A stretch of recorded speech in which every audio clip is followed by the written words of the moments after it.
Greetings. My name is Tiffanie Thompson, and I serve as the Connectional Young Adult Treasurer. I am a member of the 5th Episcopal District, and my servant leader is Bishop Teresa Jefferson Snoring. Today, it is my pleasure to have here with us Bishop Kenneth Wayne Carter. We welcome you to this Young Adult Summit, and this episode will highlight stewardship. So, Bishop, hello, welcome. Thank you very much. Thank you for inviting me to be a part of this recording. Yes, sir. So we're just going to go ahead and dive right in. We've had a long day. So my first question for you is, what is your vision as it relates to stewardship? My vision as it relates to stewardship is that stewardship is three-pronged. It is the stewardship of talent, time, as well as treasure. Oftentimes we look at stewardship as only talking about the treasure piece, but also God is looking for our tithe of our time, tithe of our talent, and tithe of our treasure. So with that, how do you see young adults fitting into that vision? I think it's very important that the young adults fit in the vision of stewardship from the point that this is a critical time in your life and your witness. A lot of people look at it differently than I look at it because we're so wrapped up into the money piece, we don't realize the energy and the efforts that young adults place with their talent and their time as they give to the church. And you all are going through a critical time because it's a time that you're out of college and you're paying back school loans, as well as you're dealing with marriage and children, and you're trying to do the balance act. And sometimes it's difficult for them to start, if they did not start early, with the stewardship of treasure. So as you speak to our talents that we use, how do you think you can help members of the Connectional Church understand us as it relates to stewardship and how they can utilize stewardship to expand the ministry? Well, one of the things that you all need to be a part of the teaching process. For example, let me make an example of what I'm trying to share with you. I was in my Zambia annual conference last week, and 75% of the participation in that annual conference was youth and young adults. We had about 103 persons at our annual conference, and about 78 of them were from the age of 11 to 35. So what happened was the young adult choir, as they were performing, they were doing this little dance number. And all at once the Lord showed me, said the problem with our church is the adults got their part of worship and the young adults got theirs, the children, etc. We all need to be teachers of one another. So didn't make them, but I invited the senior saints, those my age and older, only to discover I was the only one my age.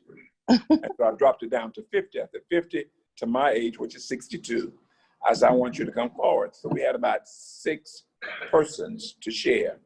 And then I asked members from that group, I said, I need you all to teach us senior saints, the dance steps. And we did that, and we did learn together. So then I said that now we need to relate this back to the church. As the seniors teach us, we need to also teach them. It's a partnership. It's not either or, but it's both and. We work with each other. When I was in the 6th district, one of the things I required that at least one Sunday out of a month that the young adults would teach the Sunday school class using their cell phones as our tool of working together.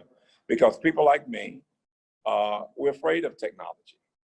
But because of us sharing with one with the other, our stewardship of time, our stewardship of talent, you all have the talent to know how to do the iClouds and how to do Zoom and all these other things. The only thing we know anything about is opening the Bible, the physical Bible, reading from that and moving from that point. But I think we work with each other. Your gifts, you all give us your gifts and talents. And then I'll also allow the senior saints to give you all wisdom in other areas that so it's a togetherness. We cannot be a separate church. We cannot be a young adult church, a millennial church. We got to be the church of God, where all the components work together to make the wheel, as the missionaries would say, roll together. Yes, sir. So as you speak to us being educated, how do you see the church increasing the membership and also teaching the people who we currently have in our churches that gift of making sure that the time and talents that they have, they give those back to God, and just using what God has given us to allow everyone's voice to be heard, as you spoke to togetherness. Like, how do you think we can improve that relationship? We must improve the relationship by being in covenant partnership with one with the other. We need each other. Our church is not so large that we can do without anyone. We need every breathing body that God can deliver to us so that we can become the holistic body of Christ. So the thing is, young adults work with adults, work with children, children work with young adults and with the senior adults, and all together we're in one big melting pot. And I think that's our stewardship of time and talent, that we pull together to realize that we're one big family. And it's not that you got to wait till you become 50 or 60 years old before you can give this church of ours leadership. Okay, and I have a couple more questions. How do you think we can intentionally plan for the future of stewardship? I know you spoke about education, but how do you think we can intentionally plan to make that happen? I believe that number one, we've got to sit down together and have conversation. All of us need to talk. Everybody needs to come to the table and say, this is what we bring. Secondly, we got to look at the scriptures and deal with the stewardship of time, talent, as well as treasure. And the hardest part of us to get saved is our wallets and your purses. So the thing is, we've got to learn that God has given us all that we have, and he only asked for a minimum of 10%. He said, you give me the 10, you can flow with the 90. But the thing is, the hardest part is getting started with the tithing piece, tithing of our treasure. Many of us got the tithing piece of time and talent down. But now we got to make that effort, because everything we own belongs to God. And until we are able to sacrifice, and I call it a 3-month period, a trial period. The Lord helped me get through this 3 months that I'm going to tithe, and tithe. And then we can move then to the offering part. Our problem is misunderstanding. We think because we give in church, we give offering. But you cannot give your offering until you first give your tithe. So what I mean by that? If you go to a restaurant and we order off this big menu, we get the largest steak on the menu, and it said that our bill is going to be $50. You're going to pay the $50. Are you going to jail, or either you're going to be washing dishes? But if the waitress or the waiter have given you excellent service, you throw in another $10, $12 or whatever. I call it tipping God. Our offering is when we tip God for his goodness. Lord, I've given you what I owe you, but you've been so good to me, I want to do more. Because the more we do for God, the more God is going to open up the windows of heaven and pour out blessings upon us that we would not have room enough to receive. And that's because God has to trust us. he can't trust us when we're not operating within his law. Okay, Bishop, and this will be my last question. I just wanted to speak to, in some years, you'll be transitioning out as a active bishop in the College of Bishops. But how will your legacy stand after you have already left? I hadn't really got to the point of talk about legacy. But I think my legacy is my gift of talent and time to what we call missions, because that's where my soul is. If I had to go back over and redo ministry all over again, I don't think I would be in what we call the active preaching pastor ministry. I think my gift is serving people. But when I came along, the only thing you could do in ministry is to preach. And they stick you into a church, and you get locked in, and further down the road, you will bump into what your real passion is. And what your passion is really what your calling is. I was running for bishop before I really realized what my true call was. And that we were in Jamaica to buy a van for the children to go to school. And we saw a little 2-year-old going to school by himself with his books in his hand. And there was nobody. So we decided we could not leave Jamaica without purchasing a van. We didn't have enough money to purchase the van because it was told us, we were told one price and it was more. But all the 16 members of the church that pastored Carter Metropolitan Church pitched all of our souvenir money and shopping money and all this together in order to get the van. But then that's when I realized where my heart was with those who were less fortunate than I. So, Bishop, I know I said that would be my last question, but you spoke to the point of missionary work. And I do think that is a great gift of yours, how you expand yourself in other countries. So one question I would like to know just for my personal self, how do you feel when you bring all of those people together and it's really for the praise and honor of God? Like, how does that lift your spirit?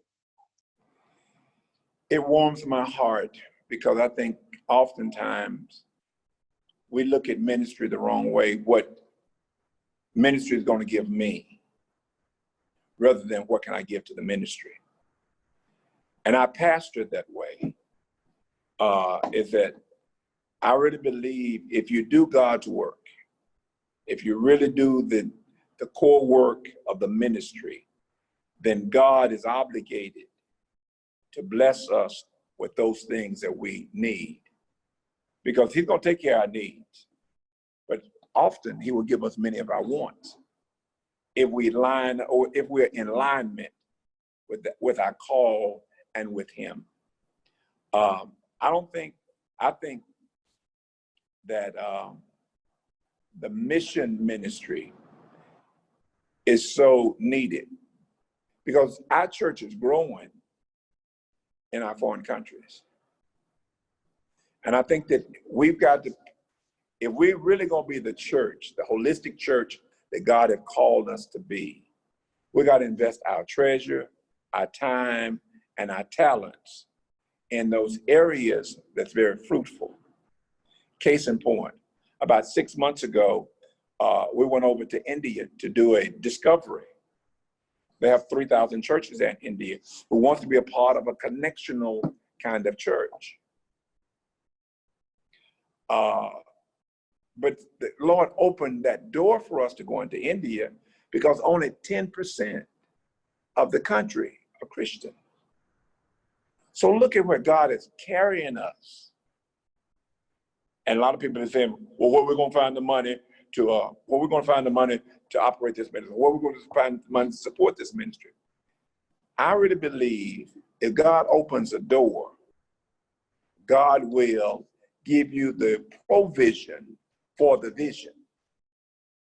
He will provide.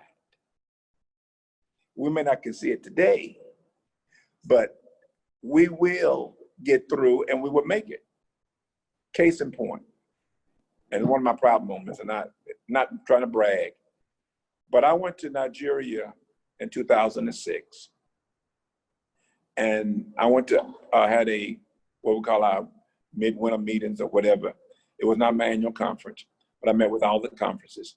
And when I went to the Eastern and the East Mainland region, they were really upset. They said to me, "What you gonna do?" I said, "What do you mean, what am I gonna do?" So the last 4 bishops that come along and said that we're gonna build the Breeden Montgomery Bible College. And we don't have a Breeden Montgomery Bible College. And before I knew it, I opened my mouth and I said, "I make you 2 promises. I'll be the very best bishop I could possibly be. And we're gonna build the Breeden Montgomery Bible College." And when I said that, I said, "Where are we gonna find the money?" And Mary McKinney said, "We put it in the atmosphere that we're gonna build the Breeden Montgomery Bible College." We built it. We built the first stage. And within a year, we went to phase 2. And it was the missionaries under President Elnora Ham who gave us the $25,000 to build a library conference center so that our students there would have an opportunity to have a place as a dormitory as well as a place for them to study in the library. So God opened doors. Every time we ran out of money, somebody showed up. God said, "If you be faithful, I will award you that which I've given you a vision for." So he's given us vision. If he gives you the vision, we just got to trust him that he's going to provide. It's not my job to worry about where it's coming from or who's going to give or who's not going to give and all of that. My job is catch the vision, share the vision, and watch God do the rest. And I'm excited now that I went back over for the second dedication that the Breeden Montgomery Bible College in Ikotopeni, Nigeria, is one of the most beautiful buildings that I've seen. Now, it was rough when I left there, but Dr. Taylor has really found foundational money to make this happen. And I just went in tears to see the building that we built is now a class, state-of-the-art work. To God be the glory for the things he has done. Bishop, we greatly appreciate your time today, and we will continue to pray with you and for you as you continue to bless us, the young adults, and not only us, but the CME Church. So we thank you very, very much for taking your time out to speak to us today for our Connectional Summit, Young Adult Summit. And so again, I just want to say thank you, and I greatly appreciate you in everything that you do. So continue to do God's work, and he'll continue to lead you in the ways that he will have you to go. Can I make one last statement on the appeal? Yes. Yeah. I would like to appeal to the young adults of Christian Methodist Church to come together and let's do a mission trip with young adults. Because I really believe once they see the work and once they feel the spirit of the people in Africa and in Haiti and in India, once you feel their spirit, there's a direct connection. You can't do it by this video filming. But the thing is, your spirit connected to their spirit.